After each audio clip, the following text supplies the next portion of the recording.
ഭക്ഷണം കഴിക്കാം. നല്ല ചൂട് ചോറാണ്. കൂട്ടാൻ എല്ലാം വിളമ്പിയിട്ടുണ്ട്. പാവയ്ക്ക തീയൽ, ഉരുളക്കിഴങ്ങും ക്യാരറ്റും കൂടെ മെഴുക്ക് പുരട്ടി, പച്ചക്കായ, എരിശ്ശേരി. അപ്പോൾ ഇത് കൂട്ടിയാണ് നമ്മുടെ ഇന്നത്തെ ചോറൂണ്. എരിശ്ശേരി വറുത്തിട്ട് എരിശ്ശേരിയാണ്. പച്ച ഏത്തയ്ക്ക കൊണ്ട് നല്ല ടേസ്റ്റാണ്.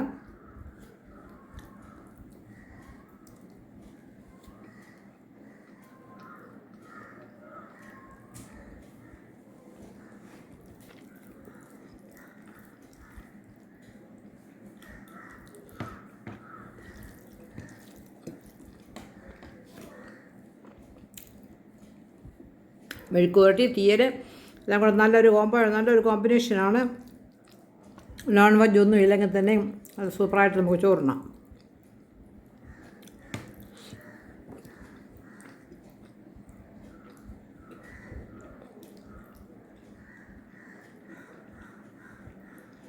പാവയ്ക്ക തീയലിനും പ്രത്യേകം വലിയ കയ്പില്ല.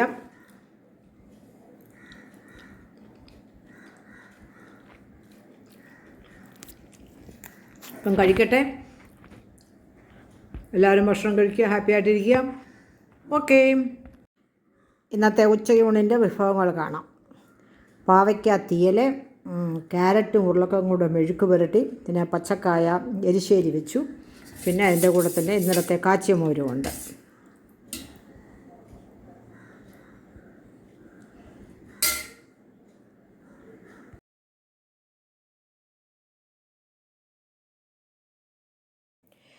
രാവിലെ ബ്രേക്ക്ഫാസ്റ്റ് കഴിഞ്ഞു. അതിനുശേഷം ഉടനെ തന്നെ ഞാൻ പച്ചക്കറി അരിയാൻ ആരംഭിച്ചു. ഇത് പാവയ്ക്ക തീയൽ വെക്കാനാണ്. ഇത് പച്ച ഏത്തയ്ക്ക എരിശ്ശേരി വെക്കാം. ഇത് ഉരുളക്കിഴങ്ങും ക്യാരറ്റും കൂടെ മെഴുക്ക് പുരട്ടി, പിന്നെ പാവയ്ക്ക തീയലും ചേർക്കാനാണ്. പച്ചമുളക്, കറിവേപ്പില, സവാള ഇതൊക്കെ ഇതിന് തക്കാളി എടുത്ത് വെച്ചില്ല. അപ്പോൾ പച്ചക്കറി അരിഞ്ഞു കഴിഞ്ഞാൽ നമ്മുടെ പകുതി ജോലി ശരിയായി. ഇനി നമുക്ക് ഓരോന്നിറന്നിട്ട് പാചകം ചെയ്യാം. ആദ്യം എരിശ്ശേരിക്കുള്ളത് ഒരു മൺചട്ടിയിലാക്കി പച്ചക്കായ അരിഞ്ഞത്, ഉപ്പ്, മഞ്ഞൾപ്പൊടി, ഒരു പച്ചമുളക് കീറിയത്, കറിവേപ്പില, പിന്നെ ഒരു മുക്കാൽ ഗ്ലാസ് വെള്ളവും കൂടെ ചേർത്ത് ഇതിവിടെ ഇരുന്ന് പതുക്കെ വേവട്ടെ. ഈ സമയം കൊണ്ട് നമുക്ക് അടുത്ത കൂട്ടാനിലോട്ട് പ്രവേശിക്കാം. വെന്ത് കഴിഞ്ഞിട്ട് തേങ്ങായും ജീരകവും കൂടെ ഒതുക്കിയത് ചേർക്കാം. ഇല്ലെങ്കിൽ ഞാൻ തേങ്ങായും ജീരകവും കൂടെ ബ്രൗൺ നിറമാക്കി വറുത്ത് ചേർക്കും. വറുത്തരിശ്ശേരി പോലെ. പിന്നെ അതിനകത്ത് തേങ്ങായും ജീരകം അരച്ച് ചേർക്കുന്നില്ല. ഇത് വെന്ത് പറ്റി വരുമ്പോൾ നമുക്ക് തേങ്ങാപ്പീര കടുകും കറിവേപ്പിലയും തേങ്ങാപ്പീരയും കൂടെ ചേർത്ത് വറുത്ത് ചേർക്കുമ്പോൾ നമ്മുടെ എരിശ്ശേരി റെഡിയാവും. ഇത് ക്യാരറ്റും ഉരുളക്കിഴങ്ങും കൂടെ മെഴുക്ക് പുരട്ടിയാണ്. ഇത് പ്രഷർ കുക്കറിലാണ് ഞാൻ ആദ്യം വേവിക്കുന്നത്. അല്പം ഉപ്പും മഞ്ഞൾപ്പൊടിയും ഒരു അര ഗ്ലാസ്സിന് താഴെ വെള്ളവും കൂടെ ചേർത്ത് മിക്സ് ചെയ്ത് റബ്ബറിട്ട് അടച്ച് വെയിറ്റ് വെച്ചിട്ട് ഹൈ ഫ്ലെയിമിൽ 2 വിസിൽ, ഒരു വിസിൽ കഴിയുമ്പോഴേ ഓഫ് ചെയ്യാൻ 2 വിസിൽ വെന്ത് കഴിയും. ഉടനെ തന്നെ ഒരു 15 മിനിറ്റ് കഴിയുമ്പോൾ തുറന്നു കഴിഞ്ഞാൽ ഇത് വെന്തിരിക്കും. വീണ്ടും നമുക്ക് വെളിച്ചെണ്ണയ്ക്കകത്ത് വീണ്ടും ചേർക്കേണ്ടതിന് വെളുത്തുള്ളി, വറ്റൽമുളക്, സവാള, കറിവേപ്പിലയൊക്കെ ചേർത്ത് നമുക്ക് ഈ വെന്ത കഷ്ണങ്ങൾ മെഴുക്ക് പുരട്ടി എടുത്തു കഴിഞ്ഞാൽ നമ്മുടെ മെഴുക്ക് പുരട്ടിക്കാം. അപ്പോൾ ഇതിനു വേണ്ടി റെഡിയാക്കി വെച്ചിരിക്കുകയാണ്. തേങ്ങായും കുറച്ച് ചുവന്നുള്ളി അരിഞ്ഞും കൂടാണ് വറുത്തത്. ഒരുവിധം ബ്രൗണായി. ഇതിലേക്ക് മഞ്ഞൾപ്പൊടി 1/4 ടീസ്പൂൺ മഞ്ഞൾപ്പൊടി, ഒരു 1.5 ടീസ്പൂൺ മുളക് പൊടി, 3 ടീസ്പൂൺ മല്ലിപ്പൊടി. ഞാൻ ഇത്രയൊക്കെ ചേർക്കും.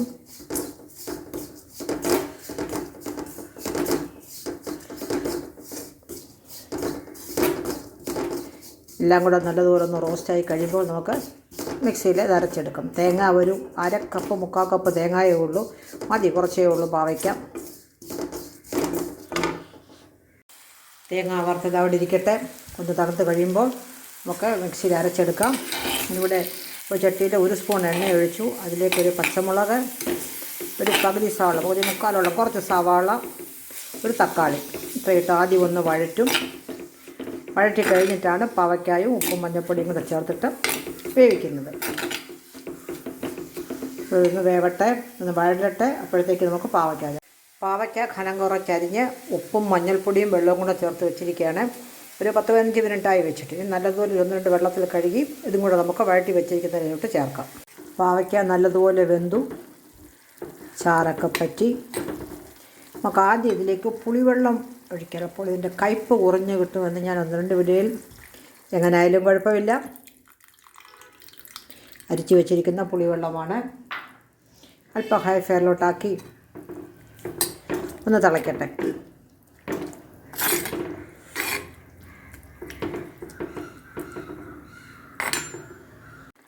പുളിവെള്ളം ഒഴിച്ചിട്ട് നല്ലതുപോലെ തിളച്ചു. ഇതിലേക്ക് അരച്ചില്ല, വെള്ളം ചേർക്കാതെ നല്ലതുപോലെ ഗ്രൈൻഡറിൽ, ചെറിയ ഗ്രൈൻഡറിലാണ് അരച്ചത്. ഈ നമ്മൾ വറുത്ത് വച്ചിരിക്കുന്ന ആ മിക്സും കൂടെ ചേർക്കാം.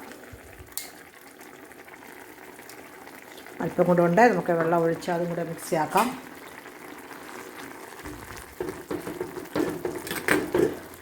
തേങ്ങ, ചുവന്നുള്ളി, മുളക് പൊടി, മല്ലിപ്പൊടി, മഞ്ഞൾപ്പൊടി ഇതുകൊണ്ട് ചിലർ ഗരം മസാലയൊക്കെ ചേർക്കും. ഞാനിത് ചേർക്കുന്നത് തീയലല്ലേ, അപ്പോൾ അതിനൊരു നോൺ വെജിൻ്റെ ഒരു ടേസ്റ്റ് വന്നു പോകും. നമുക്ക് പാവയ്ക്കാടിയൊക്കെ ടേസ്റ്റ് വരാനായിട്ട് ഒരല്പം വെള്ളം കൂടെ ചേർക്കാം. ഈ മിക്സി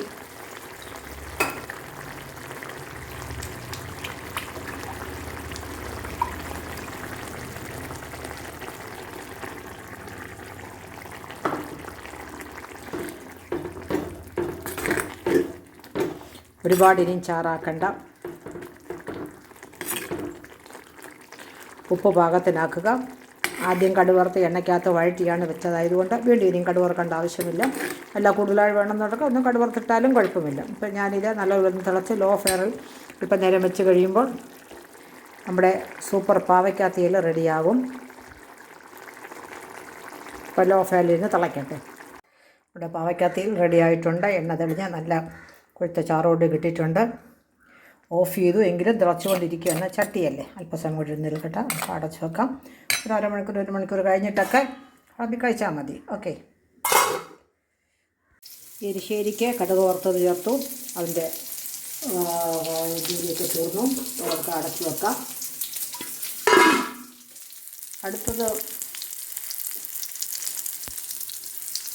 കടുക്, കറിവേപ്പില, ചുവന്നുള്ളി ഇത് ചേർത്ത് മെഴുക്ക് വരട്ടിയാണ്. ഇന്ന് വെളുത്തുള്ളിയും വറ്റൽമുളകും ഒന്നും ചേർക്കുന്നില്ല. ഇനി ചുവന്നുള്ളിയും കടുകും കറിവേപ്പിലയും ഇതാണ് ഇന്നത്തെ മെഴുക്ക് വരട്ടി. ഇതൊക്കെ നമ്മൾ വേവിച്ച് വെച്ചിരിക്കുന്ന വെളുക്കന്നെ മുഴുവനുണ്ട്, ഒരു പകുതിയോളം. ഇത്രയും മതിയാവും.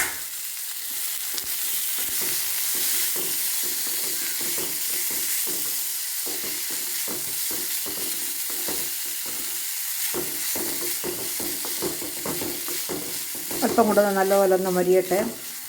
ഒരുപാട് മൊരിയണ്ട, കൂടുതൽ മൊരിയണമെങ്കിൽ കൂടുതൽ. ഞാൻ 1 ടേബിൾ സ്പൂൺ എണ്ണ ചേർത്തിട്ടുള്ളൂ, അത് തന്നെ കൂടുതലാണ്.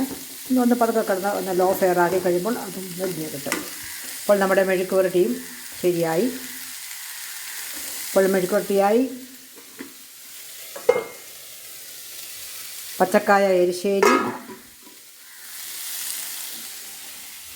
പിന്നെ നമ്മുടെ പാവയ്ക്ക തീയൽ, പിന്നെയും ഉണ്ട് വിഭവങ്ങൾ. കട്ട്ലറ്റ് വാങ്ങിച്ചിട്ടുണ്ട്. ഇതൊക്കെ ചേർത്താണ്. കാച്ചിമോരുണ്ട്. ഇതൊക്കെ ചേർത്താണ് നമ്മുടെ ഇന്നത്തെ ഉച്ചയൂണിൻ്റെ വിഭവങ്ങൾ.